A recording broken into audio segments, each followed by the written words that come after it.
할렐루야, 반갑습니다. 오늘 말씀은 당신을 보니 하나님이 보입니다 라는 말씀을 가지고 나눠보겠습니다. 요한복음 1장 14절부터 18절까지 말씀을 나누겠어요. 지난 우리 요한복음 시작한 지가 이제 얼마 안 됐는데 1장부터 우리가 말씀할 때 태초에 말씀이 계셨습니다 이렇게 얘기했죠. 그래서 그 말씀이 요한이 이제 예수님에 대해서 증거하는데 태초에 예수님이 계셨다라고 얘기하지 않고 태초에 말씀이 계셨다 그렇게 말씀했고, 그 말씀은 하나님과 함께 계셨고 그 말씀이 바로 하나님이셨다 이렇게 얘기하면서 태초에 예수님이 계셨고 예수님은 하나님과 함께 계셨고 예수님은 하나님이셨다라고 그렇게 그 시대에 맞는 헬라인들에게 그렇게 설교를 했다고 말하고 있습니다. 말씀이 바로 예수 그리스도셨죠. 그런데 오늘 말씀해 보니까 14절에 그 말씀이 육신이 되었다라고 나오고 있어요. 그 말씀이 예수님이셨는데 태초에 계셨던 그 예수님이 육신이 되셨다라는 거예요. 그래서 이것을 전문 용어, 기독교만의 용어로 성육신이라고 하죠. 들어보신 분도 계실 거예요. 성육신은 그 빛이신 하나님, 신이신 하나님이 우리와 같은 이 살을 가진 이 몸뚱이를 가진 육체적인 그 연약한 인간이 되셨다라는 것입니다. 말씀이 육신이 되셔서 우리 가운데 거하셨다라고 얘기하세요. 그 인간은 어떻습니까? 신인 하나님이 인간이 되었어요. 인간은 어때요? 졸리면 자야 됩니다. 아무리 강철인 사람도 잠을 자지 않고 버틸 수가 없어요. 이틀, 3일 버틸 수가 없습니다. 졸릴 수밖에 없는 연약한 자, 자야 됩니다. 배고프면 먹어야 되는 게 인간이죠. 아무리 강한 자도 아무리 바빠도 먹어야 합니다. 또 자야 합니다. 그리고 욕 먹으면 상처받습니다. 누가 욕하면 상처받는 게 인간이에요. 누가 때리면 아픈 게 바로 인간이에요. 그런 연약함. 유혹이 오면 어떻습니까? 그 유혹이 오면 인간은 흔들리는 게 바로 인간이죠. 근데 이 약한 모습을 가진 인간으로 하나님께서 이 땅에 오셨다라는 겁니다. 말씀이 육신이 되었다라는 거는 예수님이 신이신 하나님이 인간이 되었다라는 거예요. 빌립보서 2장 6절부터 8절 말씀 한번 다 같이 읽어볼까요? 시작. 그분은 본래 하나님의 본체이셨으나 하나님과 동등됨으로 기득권을 여기지 않으시고 오히려 자신을 비워 종의 형체를 가져 사람의 모양이 되셨습니다. 그리고 그분은 자신을 낮춰 죽기까지 순종하셨으니 곧 십자가에 달려 죽으신 것입니다. 아멘. 원래 하나님과 본체셨던 하나님과 동등되는 그 기득권을 버리시고 오히려 자기 자신을 종의 형체, 인간의 형체를 가져 사람의 모양이 되셨어요.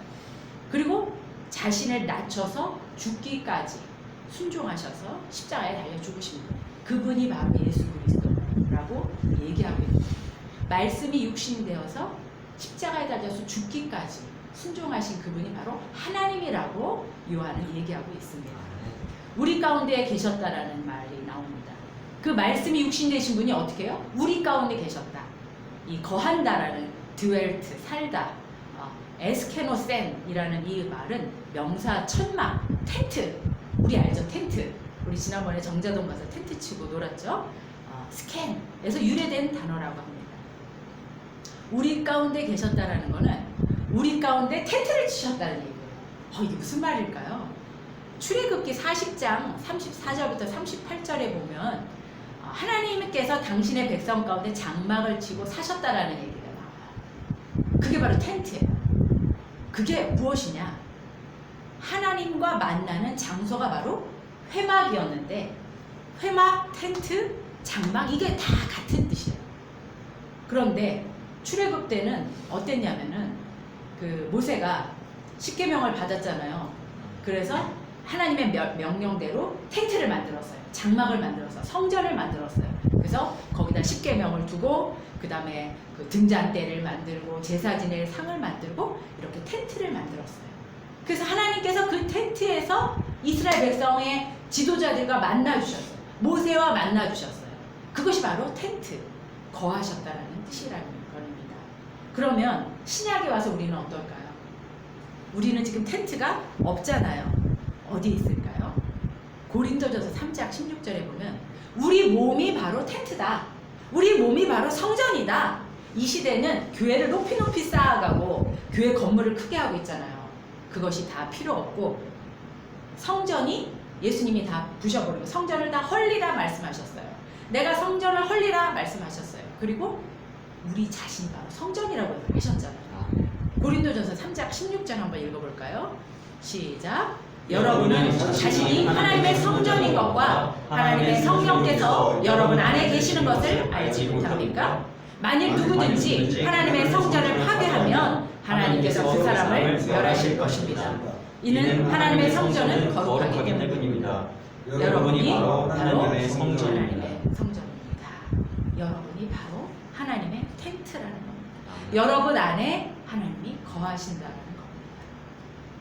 육신이, 말씀이 육신이 되어서 우리 안에 거하신다는 그 표현이 바로 말씀이 육신이 되신 그 성육신 되신 예수 그리스도가 성령 하나님으로서 우리 안에 거하신다.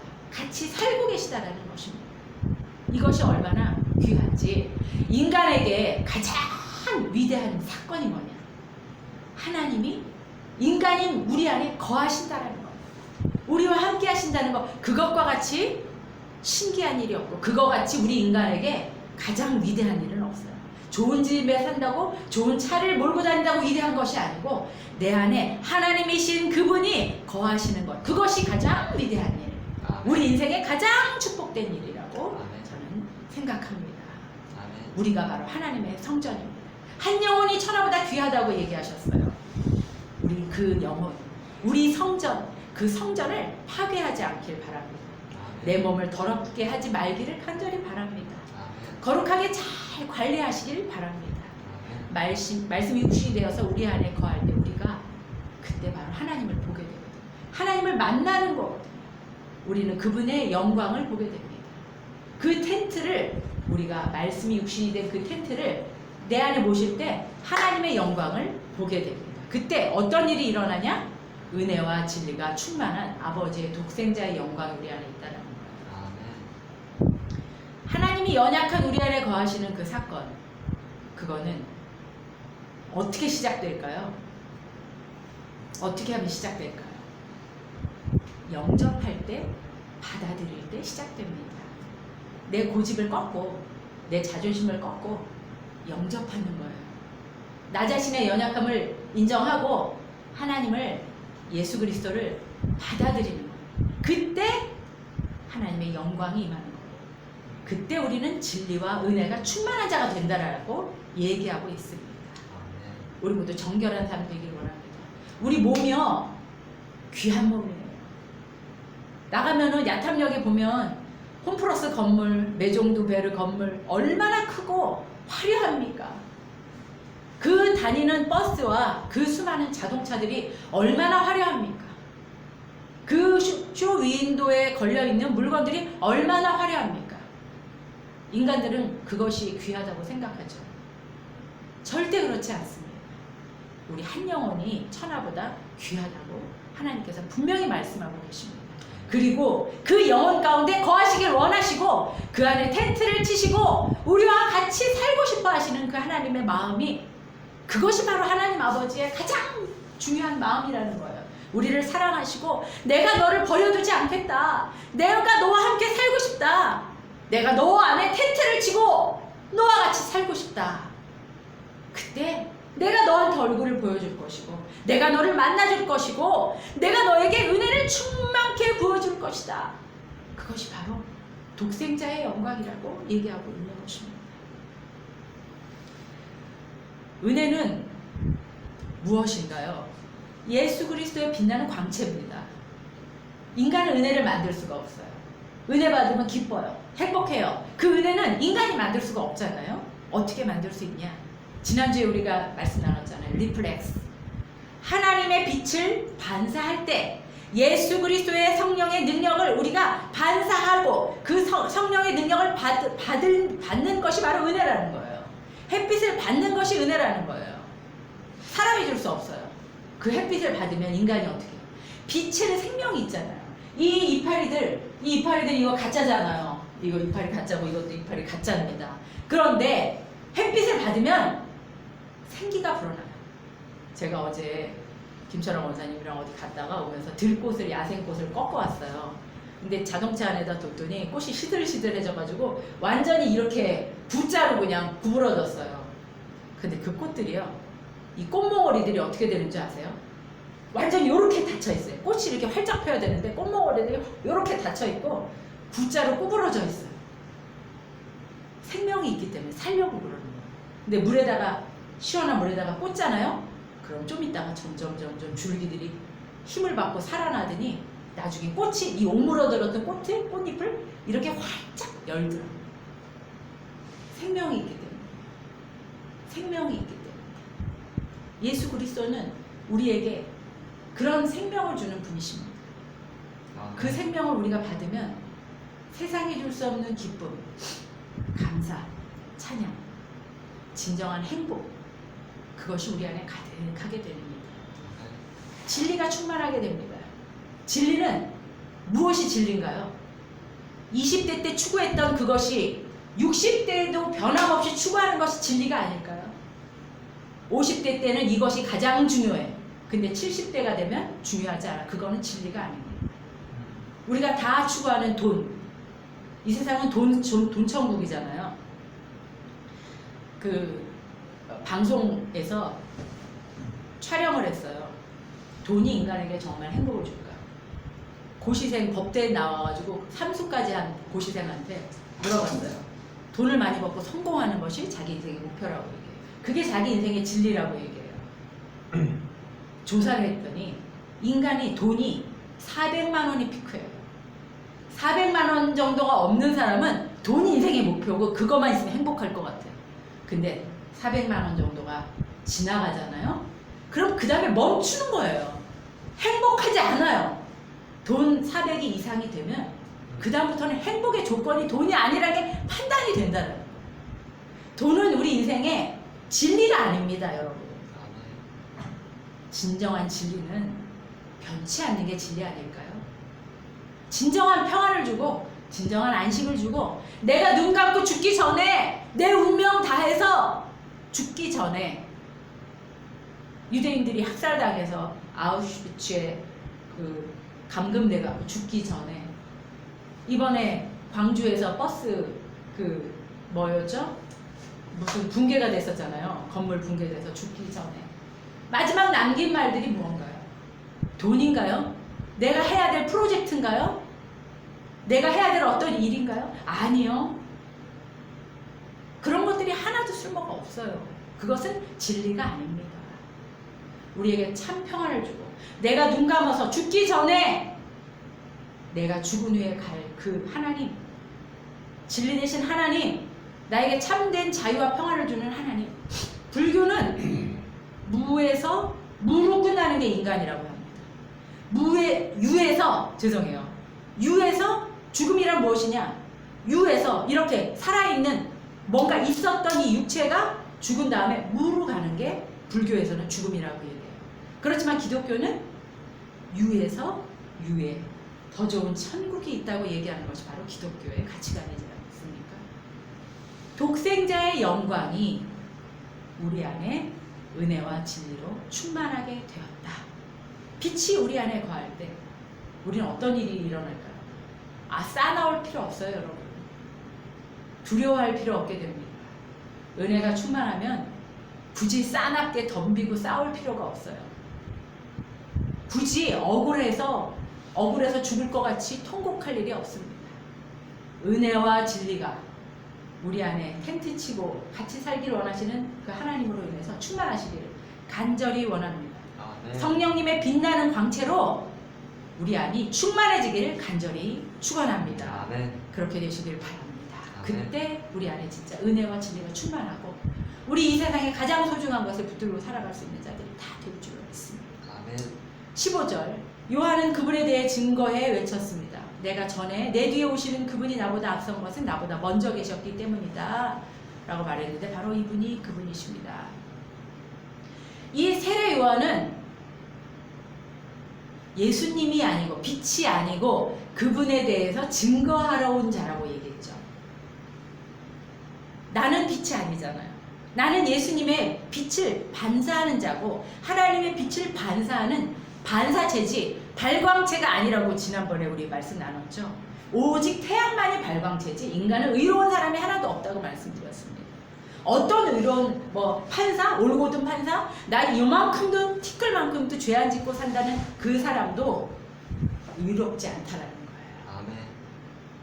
의인은 없나니 한 사람도 없다고 말씀하십니다. 세례 요한은 6개월 먼저 출생했어요. 주민등록상에 예수님보다 6개월이 먼저 태어났어요. 세례 요한이.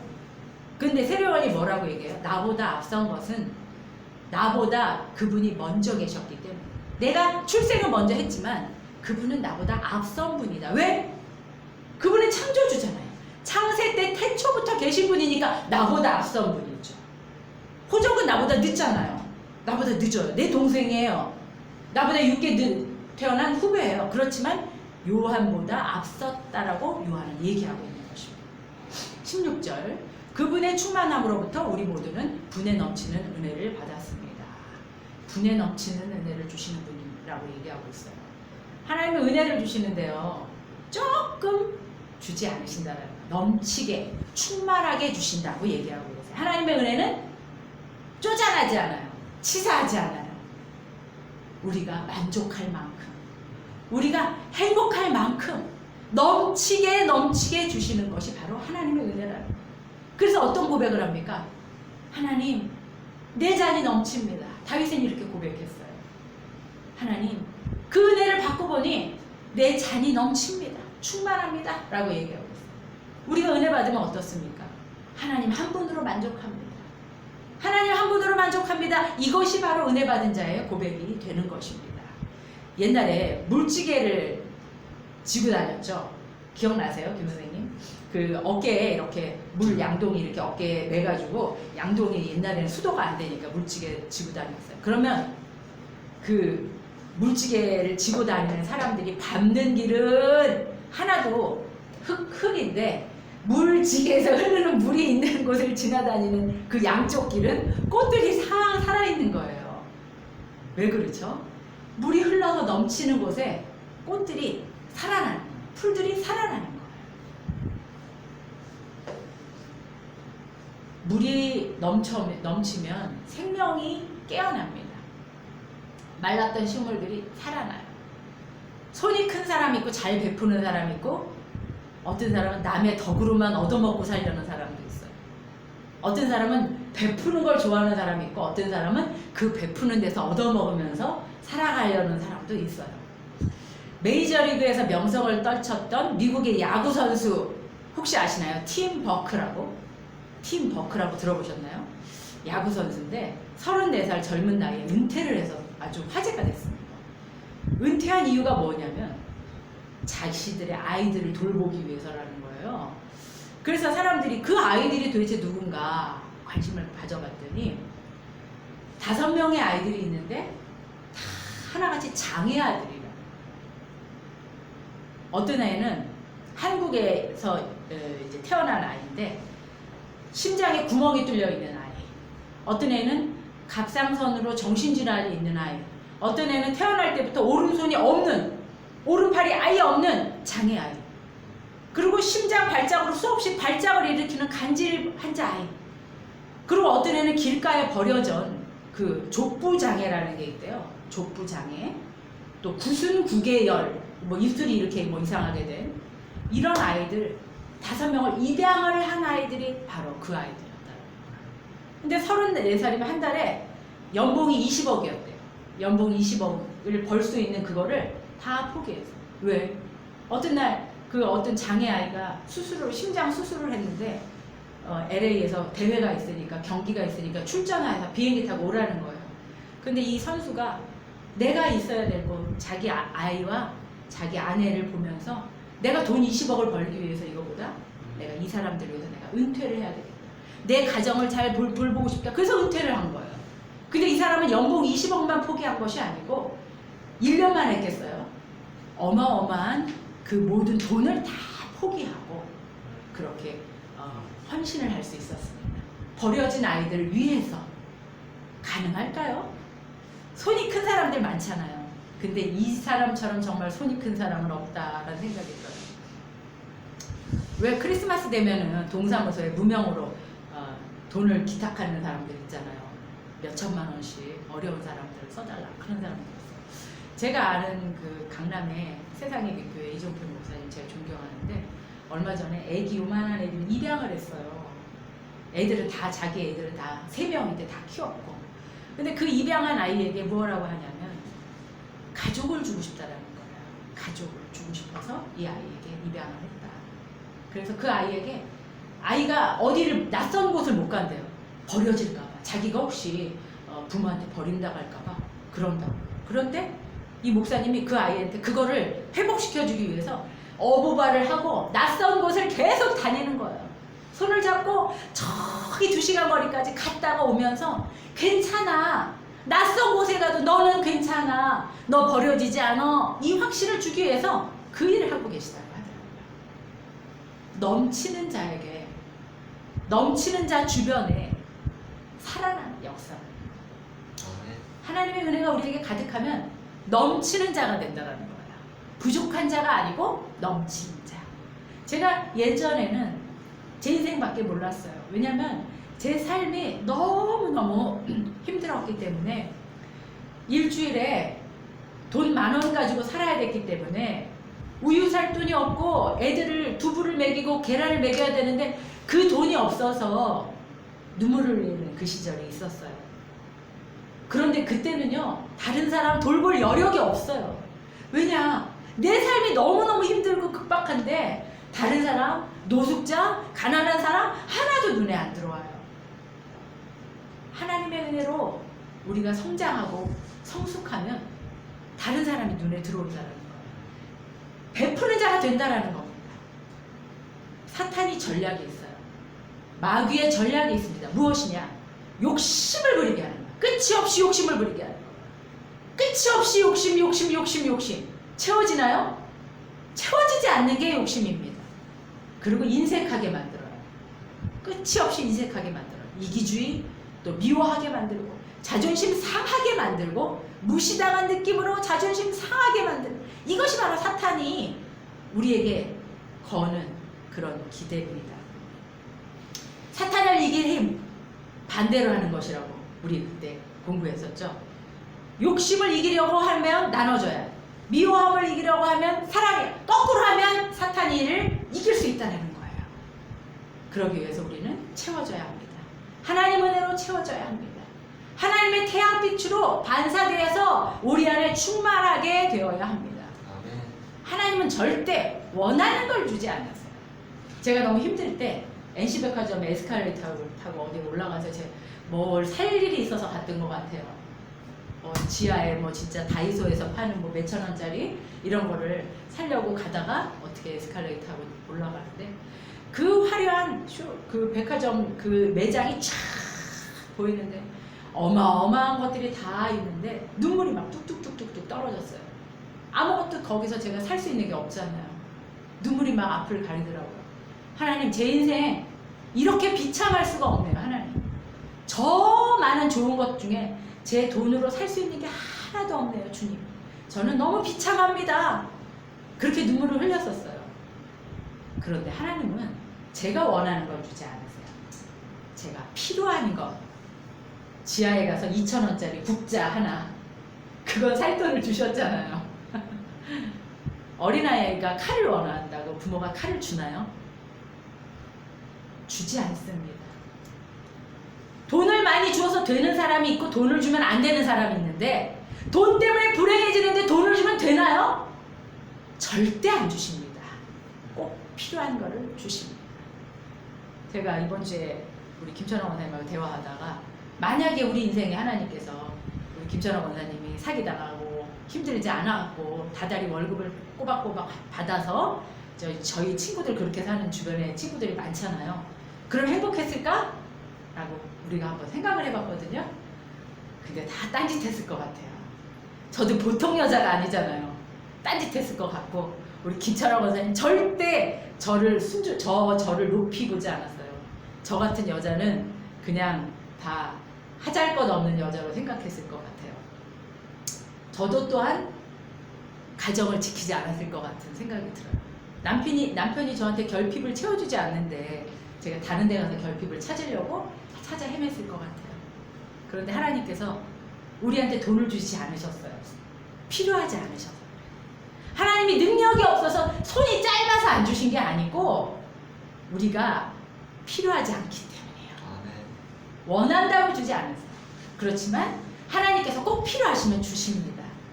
필요할 때 주십니다. 여러분 믿으시길 간절히 축원합니다. 우리의 충만한 만족은 오직 하늘로부터 옵니다. 충만하면 나누어주게 됩니다. 사랑하고 나눠주는 것은 은혜가 충만할 때 가능합니다. 인간의 본성으로는 할 수가 없어요. 율법으로 할 수 없습니다. 은혜로 충만하길 간절히 바랍니다. 17절 다 같이 한번 읽어볼까요? 시작. 율법은 모세를 통해 주셨지만 은혜와 진리는 예수 그리스도를 통해 왔습니다. 착각하지 말라는 거예요. 착각하지 말라. 은혜는 율법을 통해서 오지 않고 하나님의 은혜로부터 온다는, 하나님으로부터 온다는 거예요. 바리새인들이 얼마나 율법을 잘 지켰는지 아세요? 지금도 유대인들은 일요일날, 주일날은 엘리베이터도 누르지 않아요. 변기에 물도 내리지 않아요. 그래야지 하나님을 잘 섬긴다고 생각해요. 그런데 그 율법이 구원을 주지 않잖아요. 오직 예수 그리스도. 터진 웅덩이가 터지면 어때요? 물이 고이지 않잖아요. 헛된 행동이라는 거예요. 율법이 아니고 은혜와 진리는 예수 그리스도를 통해서 십자가에 못 박히신 예수를 통해서만 우리에게 온다라는 겁니다. 18절 다 같이 읽어볼까요? 지금까지 아무도 하나님을 본 사람이 없었습니다. 그러나 아버지 품에 계시는 독생자께서 하나님을 알려주셨습니다. 오늘 설교의 주제입니다. 하나님을 본 사람 있을까요? 하나님을 본 사람이 있을까요? 없습니다. 어떤 분은 그래요. 야, 하나님이 있냐? 아유, 야, 보여줘봐. 나한테 보여줘봐. 그럼 내가 믿을게. 이렇게 얘기를 하죠. 모세가 그랬어요. 출애굽기 24장 15절부터 보면 모세가 산에 오르니 구름이 산을 덮었다. 제가 이제 하나님의 그 모습을 뭐 생각을 하면서 한번 찾아봤더니 성경에 몇 구절이 나오더라고요. 모세가 주의 영광이 시내산 위에 머무르고 하나님께서 모세에게 십계명을 주기 위해서 시내산에 올라오라고 했어요. 시내산에 올라갔어요. 그랬더니 그 시내산이 이렇게 뾰족하게 있으면 그 산 위에 주의 영광이 머물렀는데 6일 동안 구름이 산을 뒤덮었다. 신비한 광경인 거죠. 이튿날, 일곱째 날 주께서 구름 가운데서 모세를 부르셨다. 이스라엘 자손들이 이 산 아래서 보니까 구름이 산을 쫙 덮고 있는 거예요. 이스라엘 자손 눈에는 주의 영광이 마치 산꼭대기에서 타오르는 불처럼 신비하게 보였다는 거예요. 구름이 둘러싸여 있고 불처럼 보였다는 거예요. 이것이 바로 하나님의 모습이에요.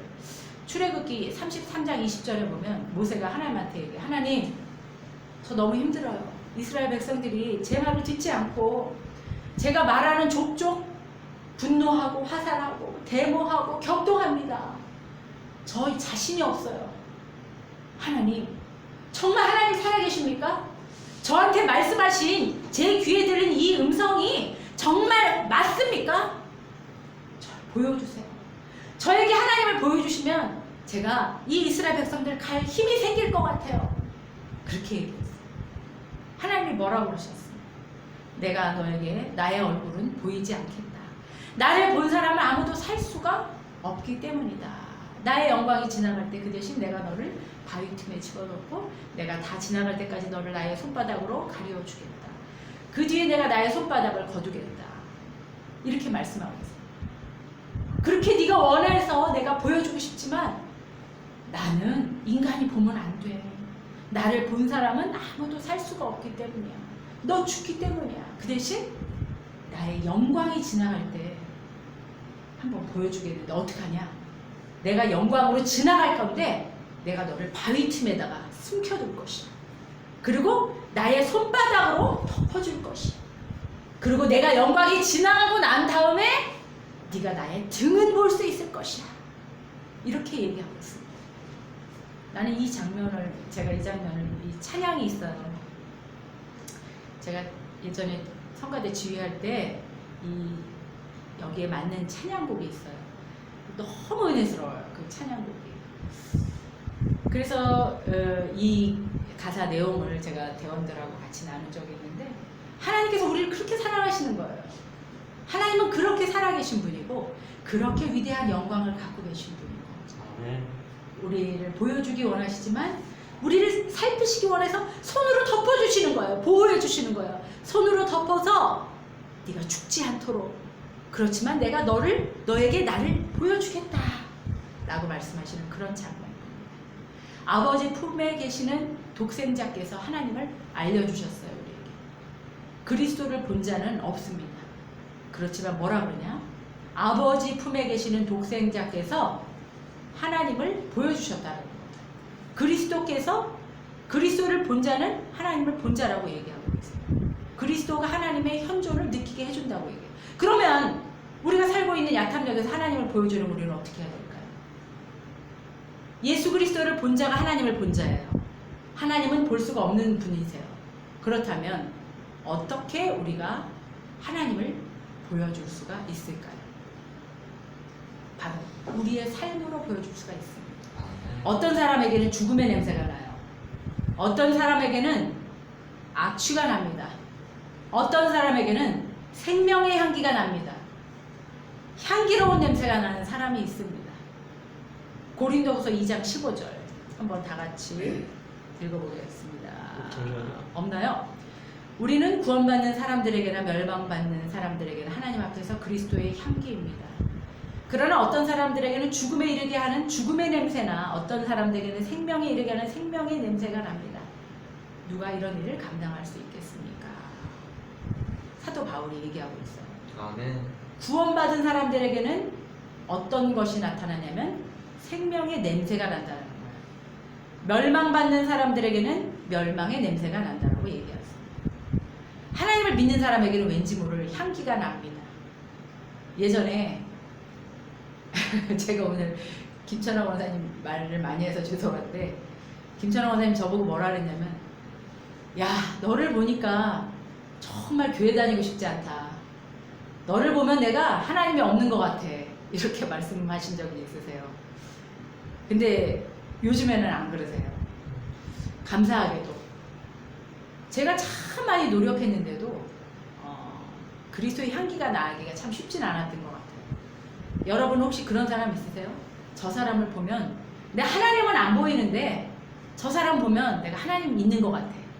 저 사람 보니까 나 하나님 한번 믿어보고 싶어. 이런 분 여러분 계시나요? 저에게도 그런 분이 계십니다. 저의 멘토신 분이 있는데 지금 한 20년 넘게 그분을 같이 교제하고 계신 분이 계세요. 그분을 보면 정말 하나님이 계신 것 같아요. 그분을 보면 그분을 만난 하나님이 저에게도 똑같이 역사하는 것처럼 느껴집니다. 여러분 어떤 사람하고 친구하고 싶으세요? 어떤 사람하고 친구하고 싶으세요? 저는 예전에는 이 사람은 별로야. 이 사람 별로야. 더 좋은 사람 없나? 더 좋은 사람 없나? 그랬었어요. 그래서 그런 정말 좋은 사람을 만나려고 노력을 많이 했어요.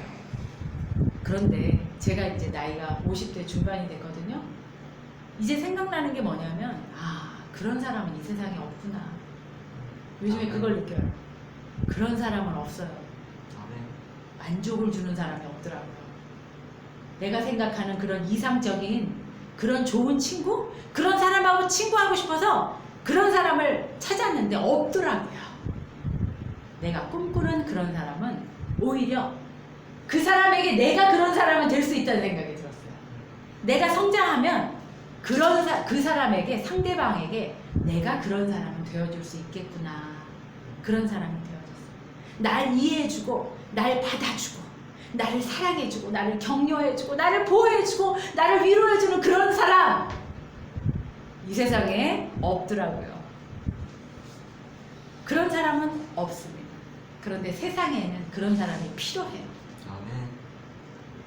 우리가 그런 사람이 되면 좋겠다는 생각이 들었습니다. 아멘. 예수 그리스도를 보니 하나님을 본 것과 같았더라. 너를 보니 내가 하나님을 보는 것 같다. 너를 만나고 보니 내가 교회 한번 다녀보고 싶다. 이런 사람 있잖아요. 널 보니까 교회 다니고 싶은 마음이 싹 사라졌어. 널 보니까 교회 다니나 마나야. 교회 다니지 마. 이렇게 얘기하는 사람도 있잖아요. 우리는 그런 사람이 됐으면 좋겠습니다. 사람들은 은연중에 알고 있어요. 우리가 그리스도인인 걸 알고 있어요. 은연중에 우리한테 향기가 납니다. 우리 대리기사분들 뒤에 손님들 태우면 많은 사람을 태우시면서 만나게 되잖아요.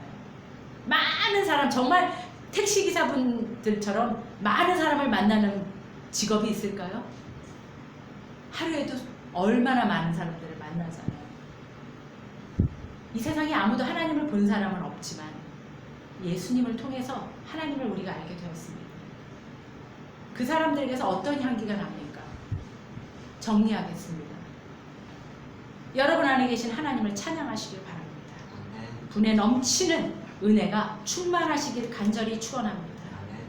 하나님은 충만하게 넘치도록 채워주시는 분입니다. 그 은혜를 다 받는 여러분 되시길 바랍니다. 아멘. 그 은혜를 다 받기를 기도하시는 여러분 되시길 바랍니다. 아멘. 그래서 주변에 나 때문에 하나님의 향기가 드러나길 바랍니다.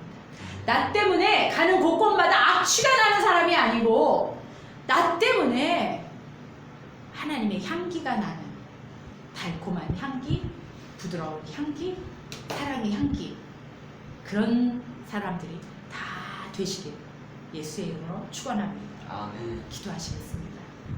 거룩하신 주님 감사합니다. 우리로 인해 하나님이 드러나는 삶이 되기를 원합니다. 아버지, 우리 인간은 썩어진 육체를 가졌고 연약한 자들입니다. 아무리 노력해도 의롭게 될 수 없고 아무리 완벽하게 노력해도 할 수 없는, 이룰 수 없는, 의롭게 되지 못하는 연약한 자들입니다.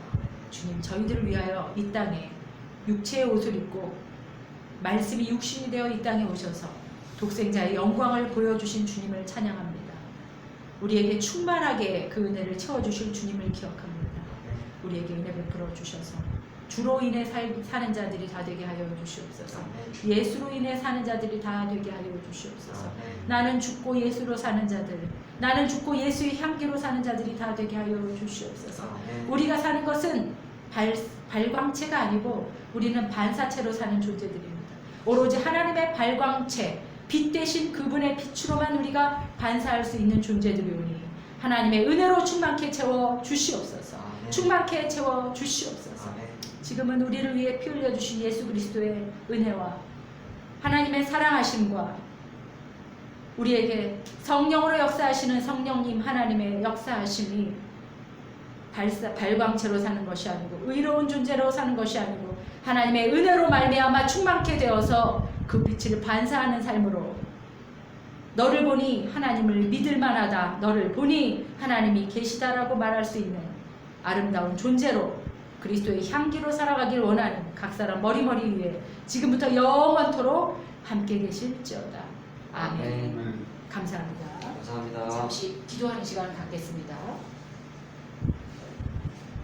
기도하겠습니다. 이 시간 기도하실 때 주님 우리의 마음 가운데 임재하여 주시고 텐트 치고 우리와 함께 살기를 원하시는 주님, 이 시간 주님을 영접하고 받아들입니다. 내 안에서 나와 동행해 주시고 함께 살아 주시옵소서. 아멘. 주님. 기도하시길 원합니다. 주님, 우리 안에 우리와 함께 사실 때 성령의 충만함으로 은혜로 충만케 진리로 충만케 채워주시옵시기 바랍니다. 하나님, 고아처럼 우리를 버려두지 않으시고 사랑하시는 주님 사랑합니다. 아멘. 주님을 받아들이고 모시길 원하고 하나님과 함께 살아갈 때 너를 보니 그리스도의 향기가 나는 사람이구나, 너를 보니 하나님이 살아계시구나, 너는 정말 하나님을 만난 자구나 말할 수 있는 그런 소리를 듣는 이 세상의 빛과 소금의 삶을 살 수 있는 자들로 축복해 주시옵소서. 우리의 죄악을 용서하여 주시옵소서. 우리의 더러움을, 우리의 성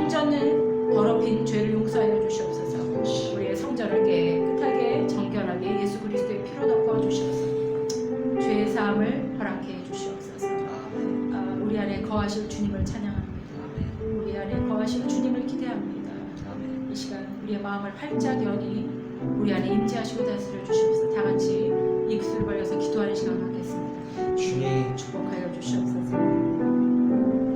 사랑이 많으신 아버지 주님 주께서 성도들에게 임재하시옵소서. 기름 부으셔서 아버지 하나님을 바라볼 수 있는 저희의 지혜와 그리고 마음을 성령 하나님 주시옵소서. 다스려 주시고 충만케 아버지 저희가 죄 때문에 하나님 그 안에 정결치 텐트로 못하게 되었습니다. 임재하시옵소서. 아버지 지금도 아버지 그동행하는 그 삶 예수 살게 하여 그리스도의 피에 주시옵소서. 저희의 몸을 하나님 깨끗이 충만케 씻고 채워주시옵소서. 그 정결함으로 넘치게 나아갈 하여 수 있게 하여 주시옵소서. 넘치게 하여 주님께서 주시옵소서. 저희를 넘치게 하여 힘마다 주시옵소서. 희게 씻어주시는 넘치게 하여 분이십니다. 주시옵소서. 아버지 저희 삶 속에 주님을 경험하게 하시고 주님 저희가 걱정과 자기 계획을 세우는 것이 아버지 하나님 아니고 성령의 하나님 충만함을 아버지 이끌리심으로써 하루하루 살아갈 수 있도록 주께서 은혜를 베풀어 주시옵소서.